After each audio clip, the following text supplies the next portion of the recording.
Audible is the leading provider of spoken word entertainment and audiobooks, ranging from bestsellers to celebrity memoirs, news, business, and self-development.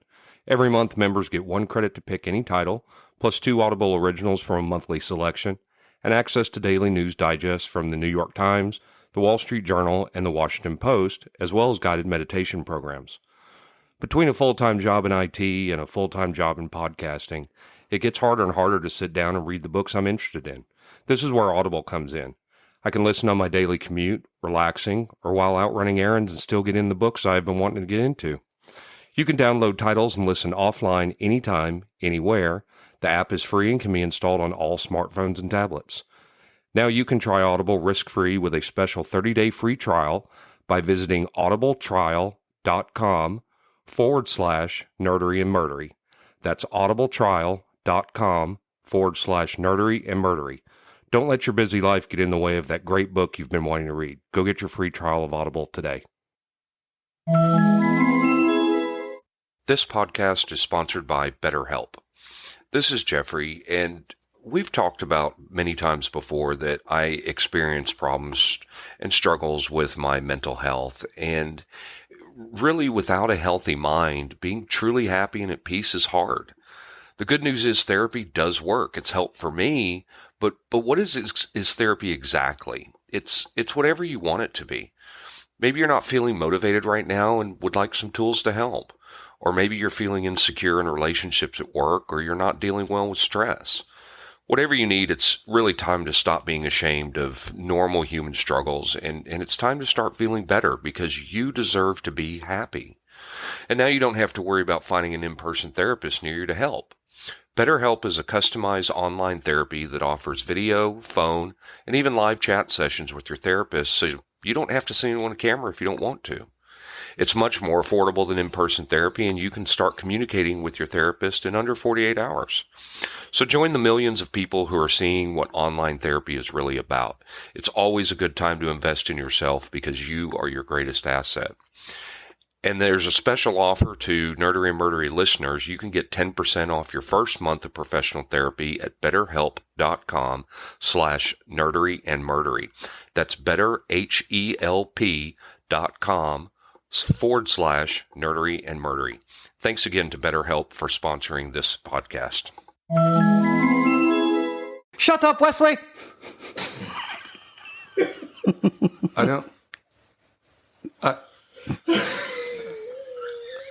I don't even know what to say.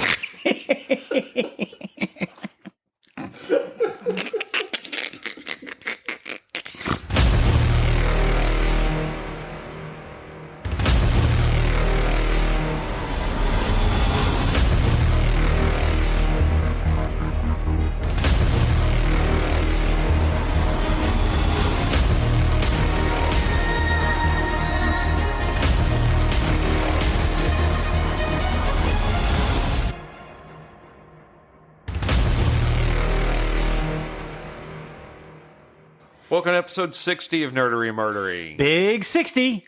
I'm Zig with your nerdery. And I'm Geoffrey with your murdery. Welcome to another week of the apparently strange and twisted minds that run around here. Wow. Tickled Will. Yeah, I did. Wow. All right.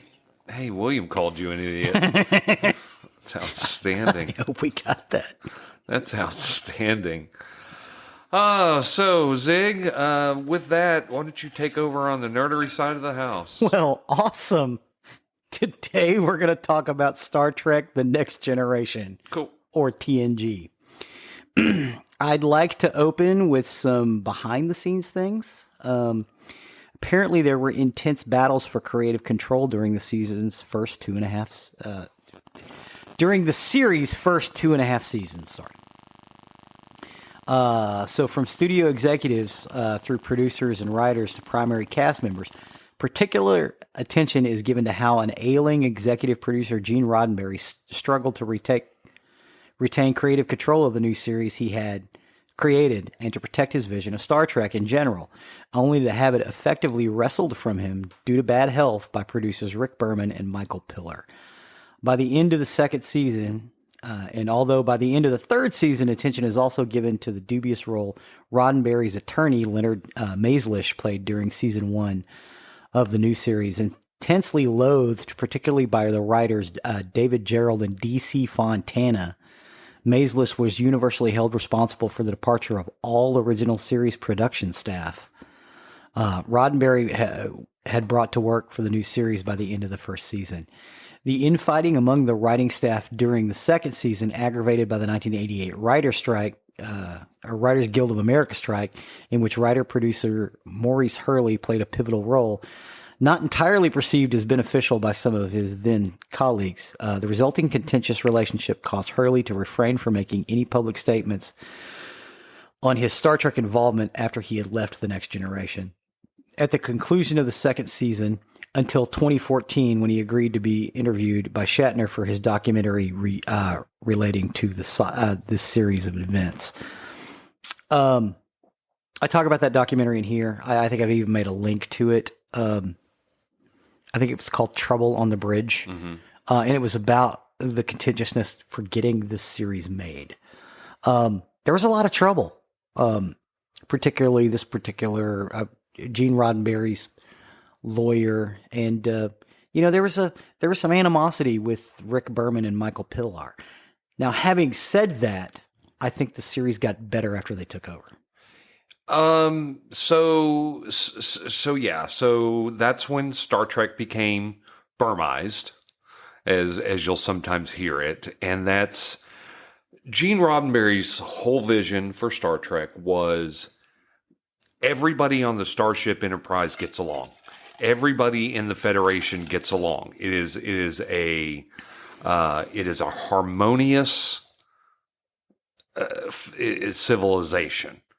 Rick Berman brought in conflict. Rick Berman brought in conflict between characters on board the ship. And so it's a very definitive changeover. Yes, it is. And I think you need interpersonal conflict for good storytelling. I don't disagree. I mean, not, people trying to kill each other, but it's okay to have arguments with people. You and I have arguments about stuff all the time. Sure. Doesn't mean I love you any less. Right. Well, I mean, except for Will. Right. But, Yeah. Thought I'd make him laugh that time. Sorry. But yeah, I think it made it better. And especially when you get to things like DS9 and Voyager, and there was a lot of interpersonal conflict. Right. But yeah, I want to say the first 2 seasons, I don't want to say they're unwatchable, but they're not good.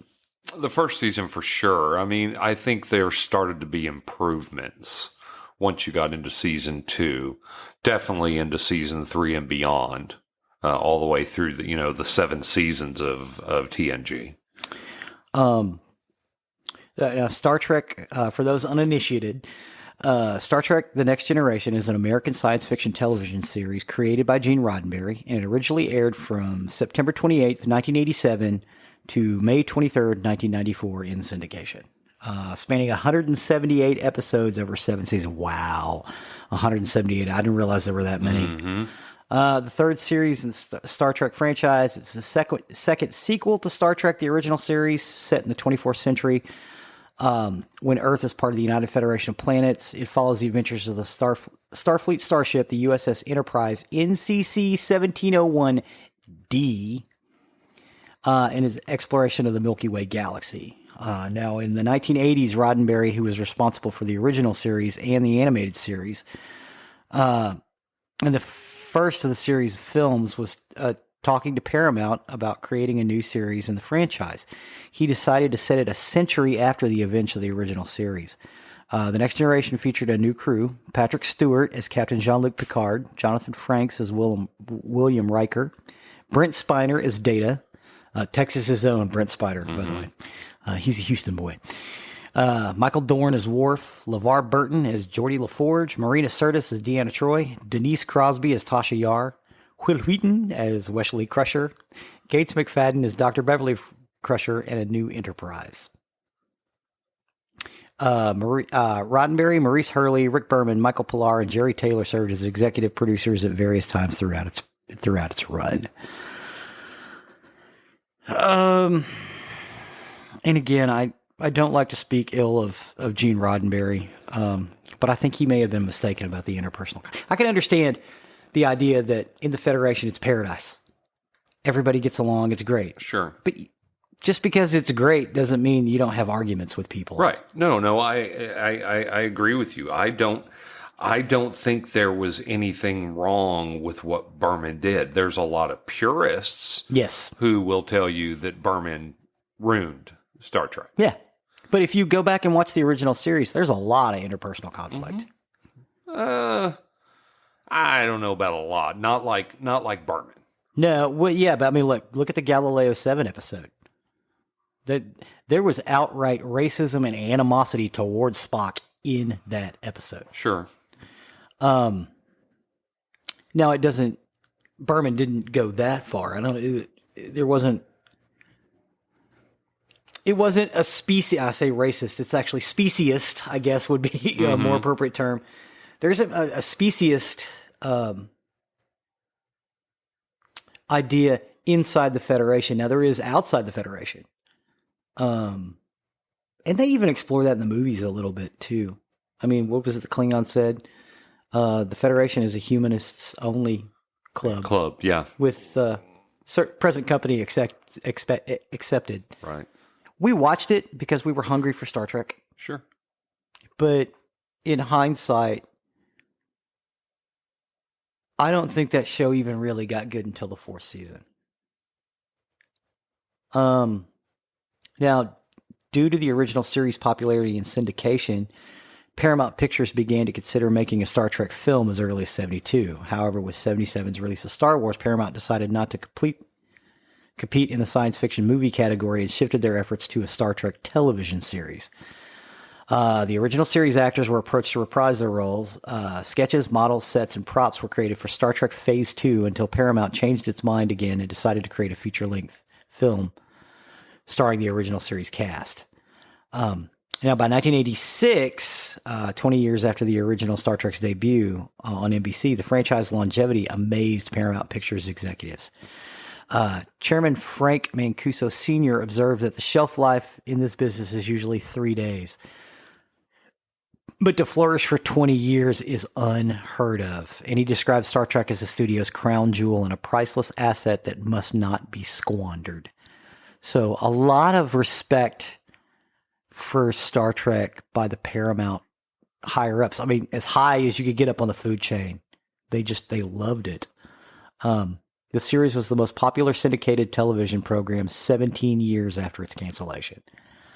And the Harve Bennett-produced original series era Star Trek films did well at the box office. William Shatner and Leonard Nimoy's salaries demand for the Star Trek IV, The Voyage Home, caused the studios to plan for a new Star Trek television series with lesser-known actors. Mm-hmm. I don't want to say unknown because I think everybody had done quite a bit of work before then, but it wasn't... If it wasn't a huge production, they were in a minor role. I'm thinking of Patrick Stewart. You know, he was in Excalibur. Yep. He was in I, Claudius in England. He did some other stuff. He was in Dune. Mm-hmm. Yep. But you know, he hadn't really had a starring breakout role. But then again, he wasn't really the leading man type. There are some tests of him wearing a wig and speaking in a French accent. That Paramount has released the pictures of him in the wig. It's really hard to find. Most of the stuff with him speaking in a French accent is Patrick Stewart in an interview basically retelling the story and doing the spice, the final frontier. It's really funny. I'll see if I can't post a video of that. Paramount executives worried that the new series could hurt the demand for the film, but decided it would increase their appeal on videocassette and cable, and that the series with unknown actors would be more profitable than paying the film actors large salaries. Roddenberry initially declined to be involved, but came on board as creator after being unhappy with early conceptual work. Star Trek The Next Generation was announced on October 10th, 1986, and they cast it in May of 87. Now, despite Star Trek's proven success, NBC and ABC only offered to consider pilot scripts for the new series. And CBS offered to air a mini-series that could become a series if it did well. So Paramount decided to put it in syndication. Now, their syndication deal, they tried with the Fox network first. They wanted to, by March of 87, and would only commit to 13 episodes instead of a full season. Paramount increased and accelerated the show's profitability by choosing instead of broadcasting in first-run syndication. And the studio offered the show to local stations for free as barter syndication. So basically, they would say, here's Star Trek, you run this, but you also have to buy this and this from us, which seemed to work out pretty well. And they eventually started charging for Star Trek, but they also gave the independent stations, I want to say it was a time split. Like the stations could run their own ads for 30% of the commercial break, and which was very lucrative for the station. So that's why they loved running it. I know here it was on Channel 21, which ended up becoming a UPN station later on. Yeah. But it was an independent station for a long time. I think they're owned by Channel 11 now, the CBS affiliate. They're like a secondary programming for them. But the studio strategy succeeded. Most of the 150 stations airing reruns of the original Star Trek wanted to prevent a competitor from airing the new show because Star Trek was still really, really successful, which surprises me because Star Trek wasn't being shown on 21 back in the day. It was shown on another independent station here called 39, KXTX. And Paramount was also thinking about starting its own informal national network called the Paramount Network, which ended up being UPN in the mid-90s, which ran for like 10, 15 years. Yeah, because I think it went through... I know it went through Voyager. Yeah. UPN... I want to say Voyager's first episode was the first night of UPN that they released. Now, 50 of the stations they had were network affiliates. They would run it, they would preempt other shows to run Star Trek The Next Generation. And I don't know if they did it all over the country, but our local CBS affiliate ran the first episode here. So it was on at that time, Channel 4 was our CBS affiliate. And before they ran the first episode of Next Generation, they ran The Cage, which was the first time anyone had ever seen it outside of studio executives because they never showed it. Well, except for the cut up parts in the 2-part episode in the original series. Special effects were by Industrial Light and Magic. And they also kind of pioneered not necessarily CGI models, because they would use regular ship models, but they would CGI over on top of them to kind of give them an ethereal quality. And you could see that a lot, especially in the first 2 or 3 seasons. Now, at the end of the season, the cast switched over to the end of the last season that they ran in 1994. The cast switched over to production of the first Star Trek film, Generations. So they were still working on Star Trek from 1987 all the way up until the last film in 1999. And they'd have like a 6-month to a 1-year break. But in that time, they were also doing conventions and things. So these people were able to basically have a full-time gig for, 12, 13 years? It's not a bad run. Now, they did shoot Next Gen on 35 millimeter film, and the budget for each episode was $1.3 million. Wow. In 1987. Yeah. That's a lot. And it was among the highest for a 1-hour television drama. Having said that, the show that replaced Star Trek as the #1 syndicated show was The Next Generation. It was the number one syndicated show even after it was off the air, because they were still running it. But again, there were contention. The show's quote unquote Bible about, no interpersonal conflict inside the Federation was a bit restrictive. Mark Bourne of the DVD Journal wrote of season 1, a typical episode relies on trite plot points, clumsy allegories, dry and stilted dialogue, and characterizations that was taking too long to feel relaxed and natural. Other targets of criticism included poor special effects and plots being resolved by the deus ex machina of Wesley Crusher saving the ship. However, Patrick Stewart's acting skills won praise, and critics noted that the characters were given greater potential for development than those of the original series. Having said that, I will say that the character of Wesley Crusher suffered from writing. They used him as deus ex machina a lot. And Will Wheaton suffered from that. And I think the unfair characterization of Will Wheaton led to his getting out of the business for 5 to 10 years. Oh, sure. He's even said so. He loves Wesley Crusher now. Mm-hmm. He embraces the whole thing now. Yeah. But when he was younger, he even said he can't appreciate it. He couldn't, at 18 years old, he couldn't appreciate Wesley Crusher. Right. Because in some sense, it kind of made his life kind of crappy. He went from being this wonderkin in films like Stand By Me and things like that, Silver Bullet. He was going to have a great career, and they came to him and said, "We want you to do Star Trek." Will Wheaton's a nerd. Mm-hmm. Oh, yeah. Proudly so. And Will Wheaton was offered a job that any one of us at 13 years old would have jumped at the chance Sure, to. absolutely. And he did it for 4 seasons and left, and came back a few times after that. But basically, he left because of the fan criticism. A lot of people gave Will Wheaton a lot of crap because of what the writers did. Will Wheaton wasn't writing that. He was picking up a paycheck as an actor and getting to work with people he cared about. He was reading what was written for him. Exactly. I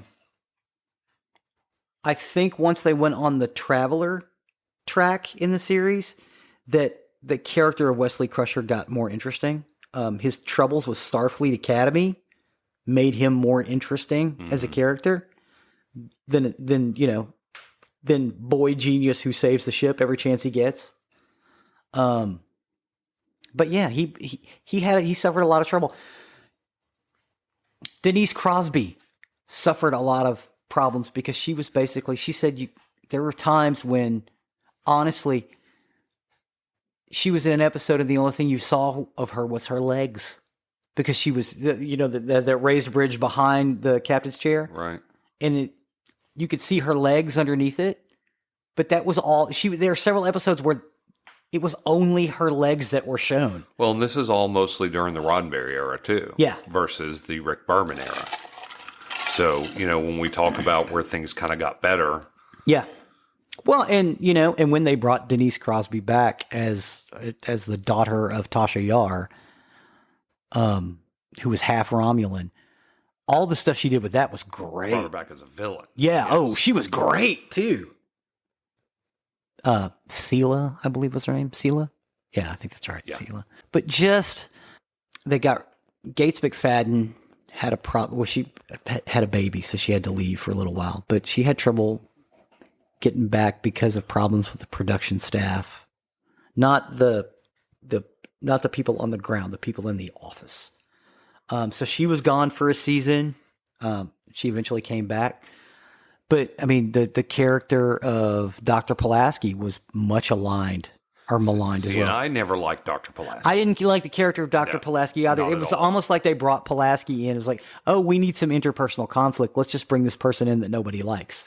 Well, and it's kind of funny. I don't know if I did not like Dr. Pulaski as much as I didn't like that actress from another TV show. Mm-hmm. She was in L.A. Law for a season or two, and I didn't like her character. You didn't like there her character there either? And so it's kind of funny. She comes over to Star Trek, and I don't like her character there either. And she played 2 or 3 different characters in the original Star Trek that were much beloved. Mm-hmm. But yeah, a lot of people didn't like Dr. Pulaski, but I think that was the point.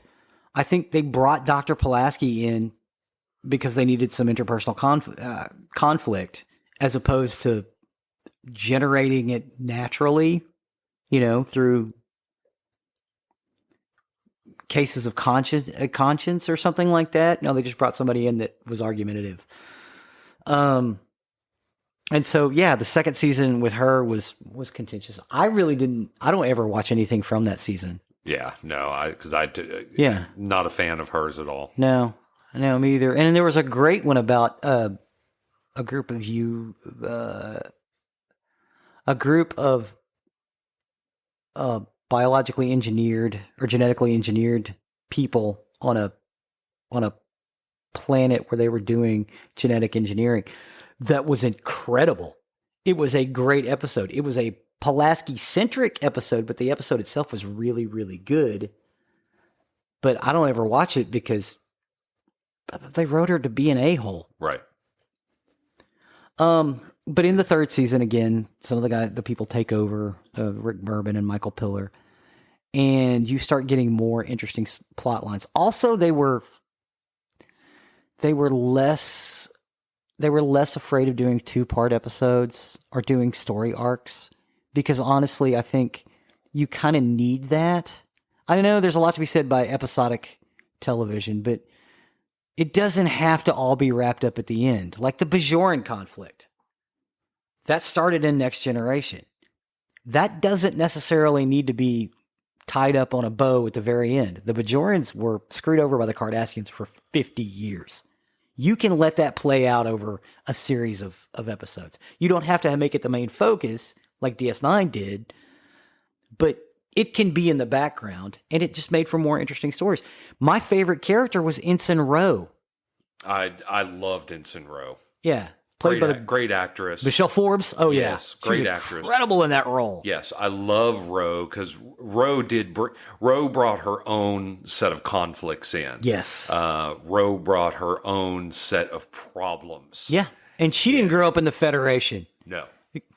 And honestly, she didn't. I don't think she came out and totally said it like this, but she thought of William Riker as a candy ass.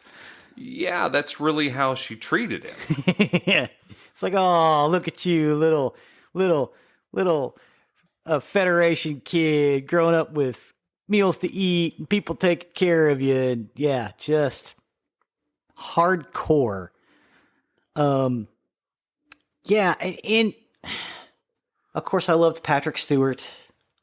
He was great in this, but he's great in everything he does. That's not, he's just good. Mm-hmm. But some of the other actors, again, Will Wheaton, I think he played Wesley Crusher to the hilt because that's who that character was.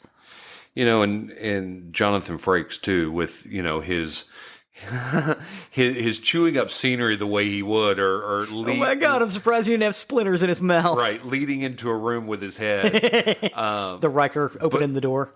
But even that, he was very good in his role as Commander Riker. But I think where he really grew is his ability to direct. Yes. Because he got to get behind the camera during Star Trek, and he's come out with some wonderful series that he has directed. Oh my God. Most of the new Trek has had him helm at least one episode, if not several. Yeah. Yeah, I think Star Trek helped him grow as a director quite a bit. Yeah. Yeah. And, Jonathan Frakes is not necessarily a bad actor. Again, he had what he had. So the idea was people like Pike, the idea of Pike, people like the idea of Kirk. So on The Next Generation, you got both. You got the captain, who's Pike, cerebral, thought-provoking, a diplomat. And you also get super smart, but super, I don't want to say aggressive, You get Kirk, who jumps into conflict. He doesn't run away from a fight. He's usually jumping in. He doesn't run away from a burning building. He's running into it. That's where you get with Riker. That's what Riker was given. He was basically he needed to be the action man. So I don't think they wrote Riker with anything more than that. And I think everything that Riker had, Jonathan Frakes had to provide. And I don't think he was given enough information to provide that when it first started. He took a few liberties with the character. The first thing he did was grow a beard. Great idea. Agreed. Hey, great idea. And you think, well, that's a silly change. Not really. It gives him the sea captain look. And when he had the beard, you could tell that the actor was more confident. And so he got to do more. And one of the best episodes in Enterprise is where he's working on a play with Dr. Crusher about a man in an insane asylum. And he gets captured on an alien planet where he's put into an insane asylum. Yeah, that's a wonderful episode. Where they're basically probing his mind, but the problem is because he'd been doing that play, the two things bled together in his mind. Oh my God, he was so good in that. Brilliant episode. I cannot remember the name of that episode. I had it in my notes. Oh, I don't remember either, but I remember the episode. Yes. I'm not going to remember the name of a whole bunch of different episodes, but I remember how good they were, but especially that one. Yes, when he is in the insane asylum. Oh my God, that's such a good one. It was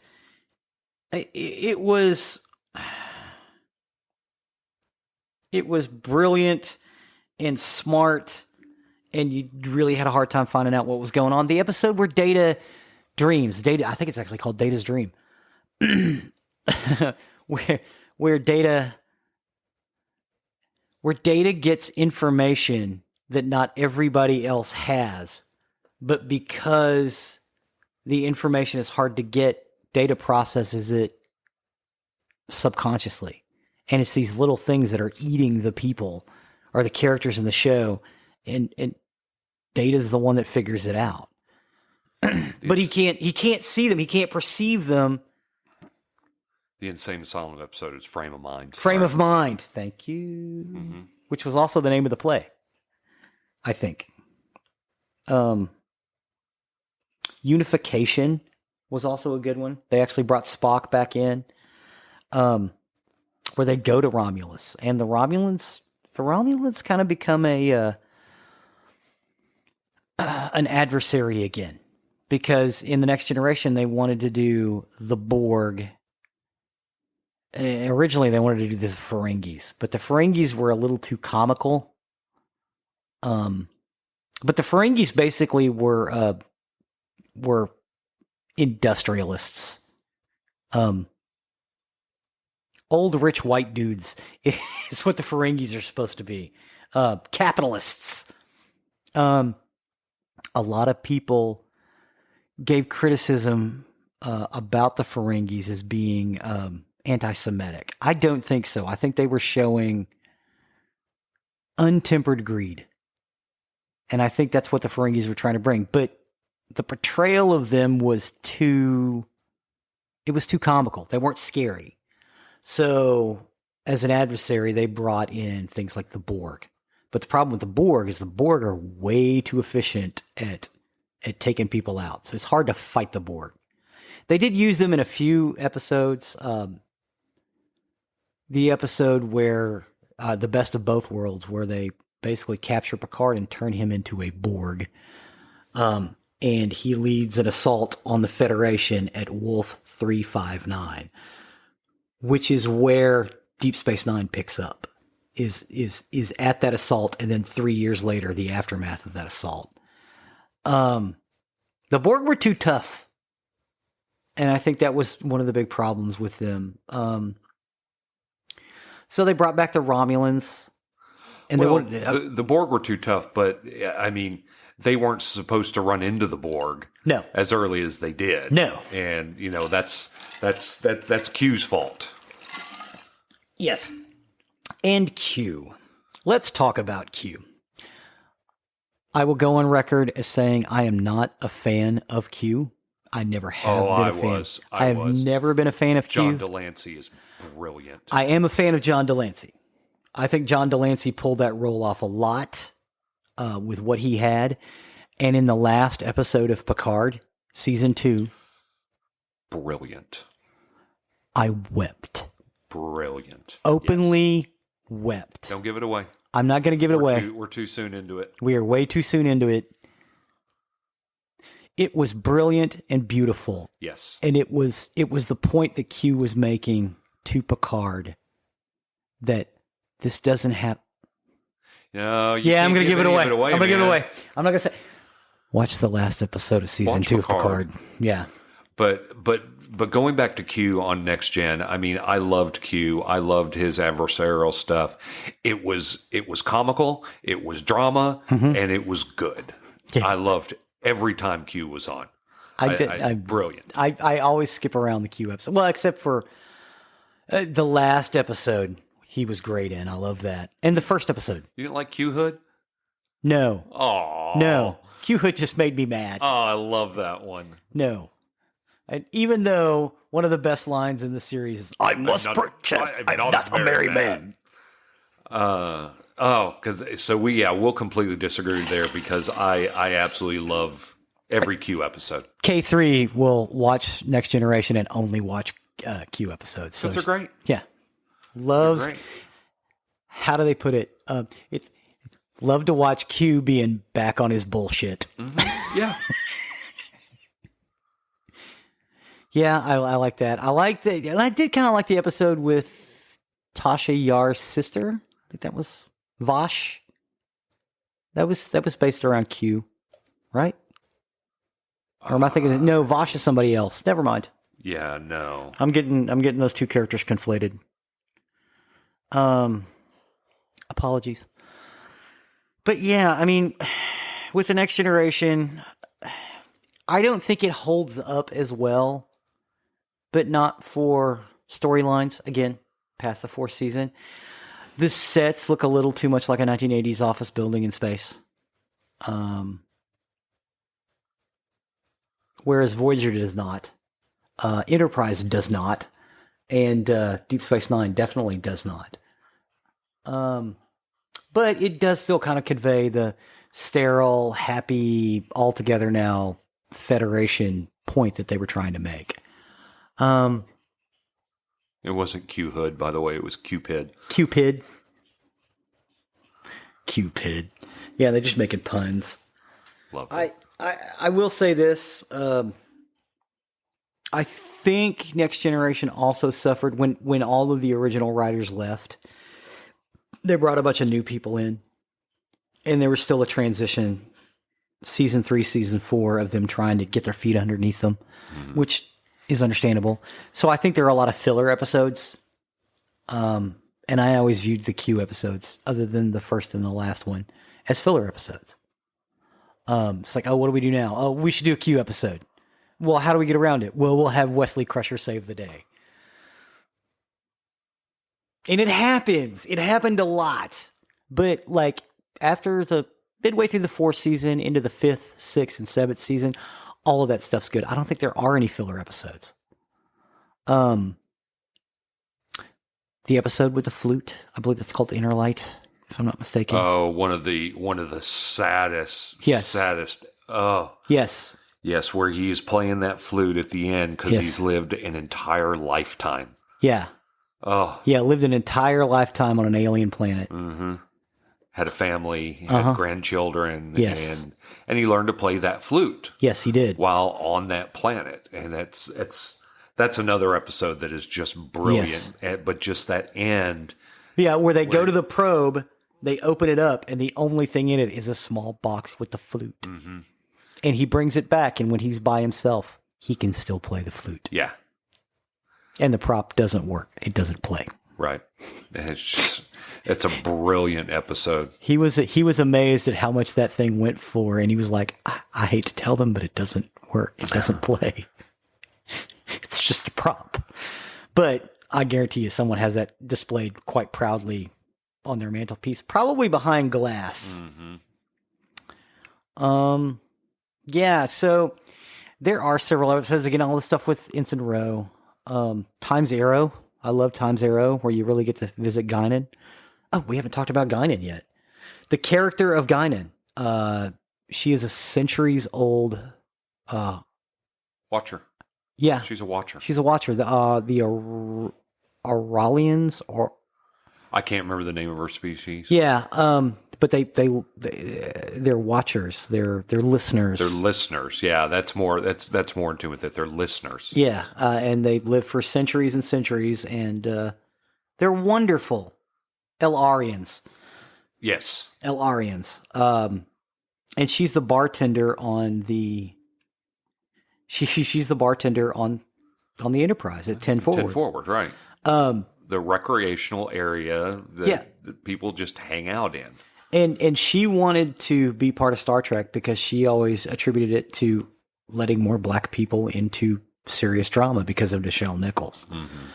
And when she actually got the call in the first season, even though she doesn't show up to the second season, and she thought it was somebody playing a joke on her. They called back as like, hey, do you want to do this or not?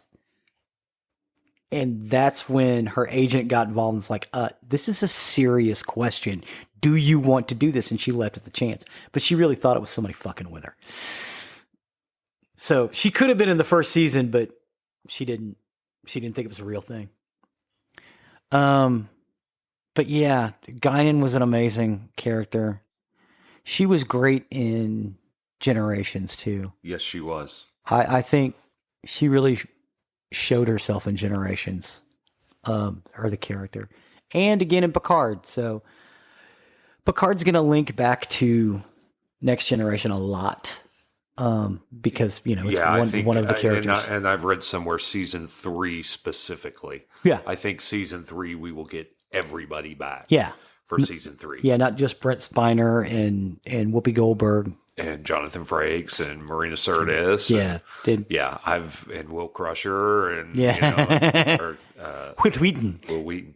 I have heard that everybody will be back. Nice. Including Michael. Oh, Michael Dorn gets to put the makeup on again. Maybe. Wow. Michael Dorn. Yeah, and Worf, the character of Worf. Michael Dorn has done more episodes of Star Trek than anybody else. Right, because he went on to DS9. Yep. And did the movies as well. Right. So, yeah, I can't recommend enough to watch Star Trek: The Next Generation.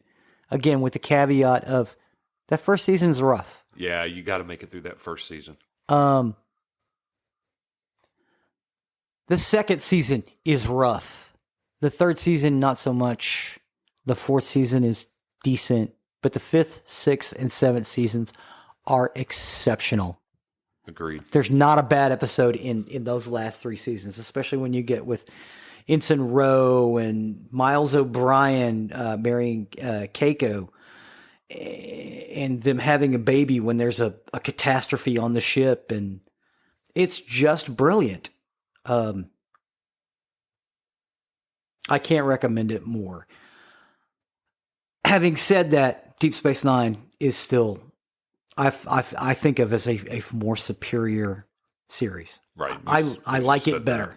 Yeah. The jury's still out on the other series. I've watched everything that's out right now.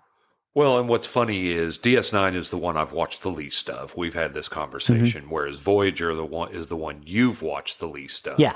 And I've watched all of Voyager more than once.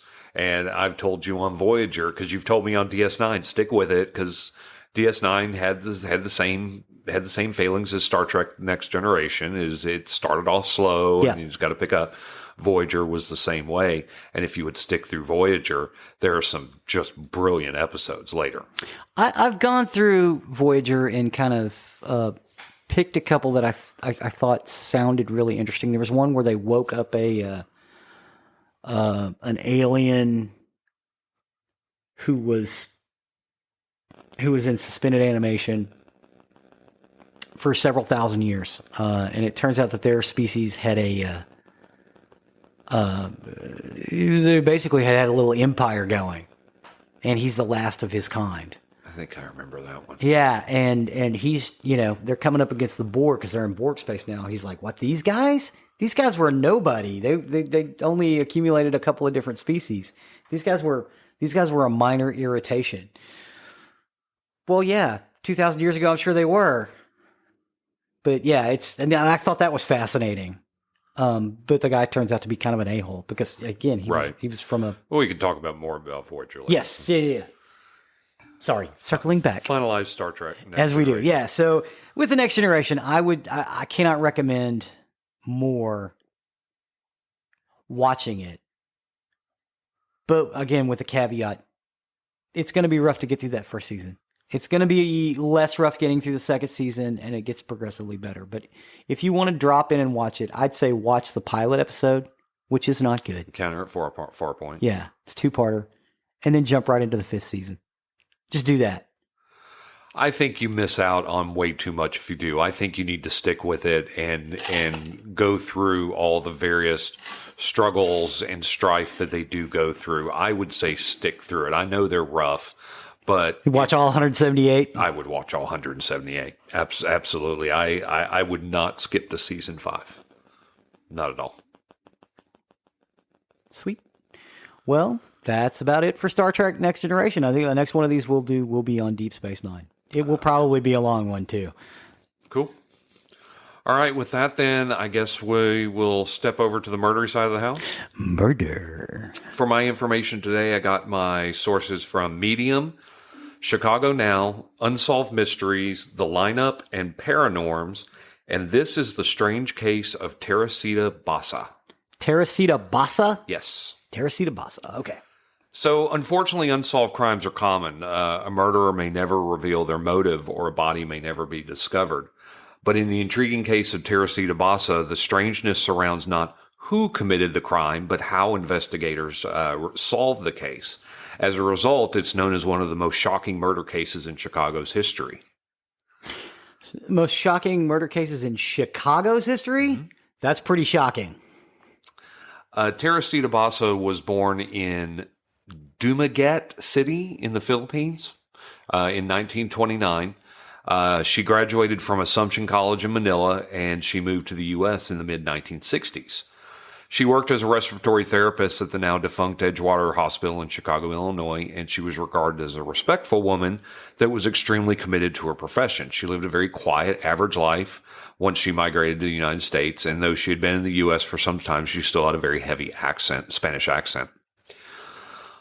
On February 21st, 1977, around 8:40 p.m., firefighters responded to a call on the 15th floor of the Pine Grove Avenue apartment, which was where Teresita's apartment was. Firefighters were able to put out the fire quickly when they entered the premises, but when they entered the premises, they stumbled upon a horrific sight they were not prepared for. There was a burnt mattress that was on top of the lifeless body of Teresita. When they turned the mattress over, they found her naked with a butcher knife buried deep inside of her chest. Clothes had been thrown over her corpse before setting it on fire. The apartment also appeared to have been ransacked, but investigators were unsure if anything was missing from Teresita's apartment because no one knew what items she had to begin with. This left detectives with little doubt that the murderer had used multiple fires to destroy any physical evidence they could use to find the killer, and there were no witnesses. Investigators believed that the fire was meant to cover up the murder, and seeing the state that she was found in, they concluded that she was also sexually assaulted. However, the autopsy revealed otherwise. She was not. The only evidence that they had gathered wasn't damaged during the fire was a piece of a note indicating that she was expecting some theater tickets from a, quote, AS. So investigators were now wondering, who is AS? Who does it stand for? Does it have anything to do with the murder? No one had any clue who could have done such a horrific act to Teresita. She had no known enemies and was generally seen as a reserved and nice person. So, did they know what show she was going to see? What theater? What? They just knew that she was expecting theater tickets. Okay. That's all they had. There were no fingerprints to match due to the fire and no clear motive behind the murder, so the case went cold. Shortly, Teresita's body was returned to the Philippines to be respectfully buried. And over the next several weeks, detectives interviewed people who knew Teresita, her neighbors, her co-workers, her friends, and her classmate, but their efforts yielded very few leads. No one had any idea who had wanted to murder someone so universally considered kind and polite, and despite many pleas for assistance, police failed to find any leads, and soon the case again went cold. It would go cold again for 5 more months. 5 months later, after the murder, lead detective Joseph Statula received a strange call that would take his investigation into the realm of the paranormal. Detective Statula and his partner, Detective Lee Eplin, were given a tip from Evanston police to contact a Dr. Jose Chua. So they set up a meet with Dr. Chua and his wife at their home, kind of thinking, okay, what is this about? But the Evanston police were like, you just need to go see these people. Go talk to Dr. Chua. Go talk to Dr. Chua and his wife. So Dr. Chua said to detectives that his wife, Remy Chua, was a respiratory technician at the Edgewater Hospital, the same place that Teresita worked at. Dr. Chua was hesitant to tell detectives what he knew and asked them if they were superstitious or believed in the paranormal or the afterlife. They assured him at this point they were open to anything. Dr. Chua then proceeded to tell... You got a dog with a note in its mouth, we'll take it. Yeah, we'll take something. I mean, this is a 5-month cold case at this point. Yeah. Dr. Chua then proceeded to tell detectives that his wife for the past few months would occasionally be possessed by the spirit of Teresita Basa. It all started when Remy told detectives that one time she was in the nurse's lounge taking a nap when she woke up, and it was clear like day to her that she saw Teresita standing in front of her, scared, and then she was scared and she quickly ran out of the room. A few weeks after that incident, Dr. Chua was at home and his wife Remy was in their bedroom fast asleep when he suddenly heard his wife scream. Dr. Chua said he ran to the room and saw Remy asleep, but she was talking and she sounded a bit off and had gone into a trance-like state. He said the voice did not belong to his wife. The voice told him that she was Teresita Basa and that she needed his help. While Remy was in a trance, Dr. Chua described his wife as saying, quote, "Doctor, I would like to ask for your help. The man who murdered me is still at large." Dr. Chua asked what she wanted, and she told him that a man had entered her apartment and killed her. She pleaded to him to tell the police, and then Remy suddenly woke up and had no recollection of what had just happened. Wow. The couple were both scared and confused, but they didn't do anything about it. After all, they didn't have any evidence to present to police, and they didn't want to look foolish and stupid. Or crazy. Yeah, you could lose your medical license for that. Absolutely. Weeks later, Remy went into another trance, and it was the voice of Teresita again confronting Dr. Chua on why he didn't tell the police. He told her he had no proof to back up her claim, but this time Teresita named her killer. She said it was Alan Showery. A.S. Wow. Showery, or it may be Showery. Showery was a 32-year-old man who worked as an orderly at the same hospital Teresita and Remy worked at. And in the trance, Teresita revealed that Showery came to her apartment to help her fix her television set. She said shortly after arriving, Showery choked her from behind, stabbed her with a knife, and attempted to burn her body. He even stole some of her jewelry before leaving the scene of the crime. She even went as far as telling him that Showery gave her jewelry to his girlfriend. At this point, Jose and Remy were convinced enough to present the information to the authorities. And initially, detectives were very skeptical of the information, but they decided they'd go interrogate Alan Showery anyway. I mean, at this point, why not? What the hell? Yeah. Hey, they know he knew her. Yeah, they knew he knew her, and they got nothing else. So yeah. Plus, he could be this AS that they've been looking for. That's true. So detectives paid a visit at Showery's residence unannounced and told him they were doing an investigation on the Teresita Basa case, and if he would be kind enough to come with them to the precinct for questioning, to which he agreed. He said to detectives that he was there at Teresita's apartment that night to help her with the television set, but he didn't have the right tools, so he told Teresita that he would be back some other time, and he headed home. While Showery, wow, that name is hard for me today. Showery, while he was being investigated by Detective Statula, Detective Eplin was with Showery's girlfriend at their home being questioned as well. Detective Eplin asked if Showery had given her any jewelry lately, and the girlfriend said yes. She claimed that Showery gave her 2 items in the past few months as a late Christmas present, a pearl cocktail ring and a Jane pendant. Detective Eplin asked if she didn't mind coming with him to the precinct for further questioning to bring all jewelry that was given to her by Showery, to which she agreed. She also agreed to let Teresita's family and friends inspect the jewelry Showery had given her. Upon seeing the jewelry, the family of Teresita was able to point out all the items that belonged to her: a pearl cocktail ring that was being worn by Alan Showery's girlfriend that day, and a jade pendant inside a jewelry box. Confronted with the evidence, Showery suddenly made a full confession. He said he did go to Teresita's apartment the night to help her fix the television set, but he didn't have any tools, so he told Teresita he would be back with his toolbox. He was broke and desperate for money, so he formulated a plan to rob and murder Teresita. He returned to the apartment. Teresita let him in, and when she turned her back to lock the door, that's when he placed a chokehold on her, dragged her by the living room, and held the choke so tight she suddenly stopped screaming. She eventually passed out. He then stabbed her with a butcher's knife. To confuse investigators, he then stripped Teresita of her clothes to make it look like a rape robbery scene. He then went straight to Teresita's room, grabbed whatever possession she had of value, carried out the mattress from her bed, placed on top of her, and then set it on fire. For his crime, Alan Showery was sentenced to 14 years for the murder of Teresita Basa. The trial was dubbed the Voice from the Grave trial. He initially pleaded not guilty to the murder, and then a mistrial occurred, and he decided to plead guilty on February 23rd, 1979. After only serving 5 years, he was released on parole in 1983. So whether or not you believe the claims that Mrs. Remy Chua was possessed by Teresita Basa, the clues she had given to authorities led to the arrest of conviction and her killer. To this day, the murder and mystery surrounding Teresita's case is arguably one of the most bizarre murder cases in Chicago's history. The story of Teresita hit newspapers across the United States as the case where a ghost solved her own murder. To this day, Remy maintains that she was possessed by the other woman's spirit. Detectives also support the claim of supernatural aid because they have no other explanation for what happened. The case would go on to be featured on Unsolved Mysteries and Beyond Belief. It was included in a book, Houses of Horrors, and inspired the TV film Voice from the Grave.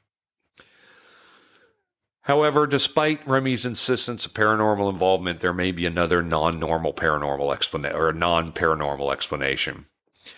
Remy did work at the Edgewater Hospital with Teresita and Showery, and it turned out Remy and Showery were not on the best of terms. Oh.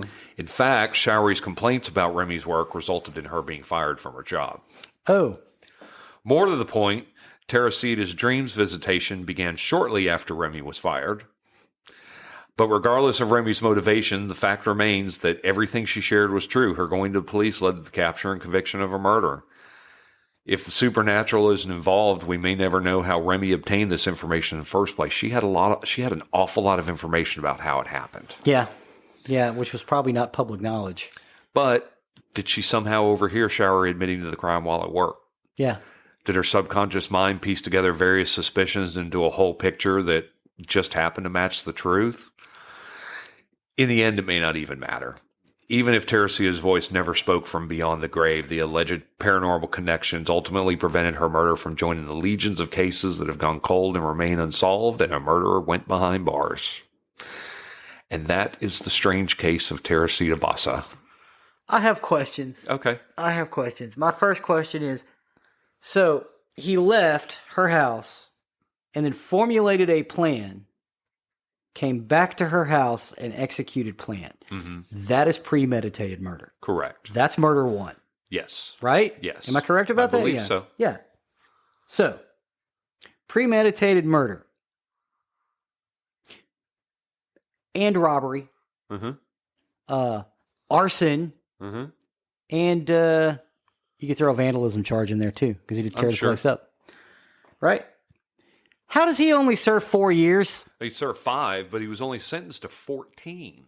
How are you only sentenced to 14 years for premeditated murder? That's okay. I could get it if he killed her accidentally. He didn't. He went there with the express purpose of murdering her.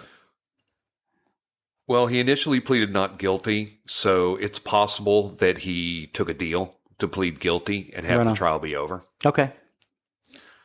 So, great question. I don't know. I thought the same thing. I thought when I saw that, I'm like, 14 years? Yeah. He's only going to get 14 years for this, and he's out on 5? Yeah. Wow. Yeah. But still, an interesting story. Yes, very interesting. I I know that was kind of a short one, but I found it to be a very interesting, It's fascinating story. Yeah, fascinating. how a ghost might have solved her own murder. Yeah. Well, I mean, if you want it solved, you might as well do it yourself. Sure. I wonder if this was the inspiration for Ghost. Could be, yeah, because this would have been like 10 years before Ghost came out. Yeah. Interesting. I just now thought of that. That's kind of funny. Dude solved his own murder. Well, that takes us to the end of yet another recording week. As always, you can find us on nerderymurdery.com. You can find information from this episode as well as pictures, also links and pictures from other episodes as well. That's also where you can find our social media and our email addresses. So if you'd like to tell us things that you like, things that you don't like, things that you want to hear, things that you don't want to hear, we will certainly listen to it all. You can also find the link to our merchandise where you can find your Nerdery and Murdery fandom items. There's plenty there to look at. T-shirts, mouse pads, you name it. We got it. Hoodies. You can also find the link to our Patreon where if you want to get episodes early and get exclusive episodes that are only available to our patrons, please do visit that link there. Everybody, we do appreciate each and every one of our patrons. Please and thank you. Please and thank you. And then last but not least, please do remember to leave us a 5-star review anywhere you can, whether it's on iTunes or Spotify or Google. It really does help us, and it helps other people find our content as well.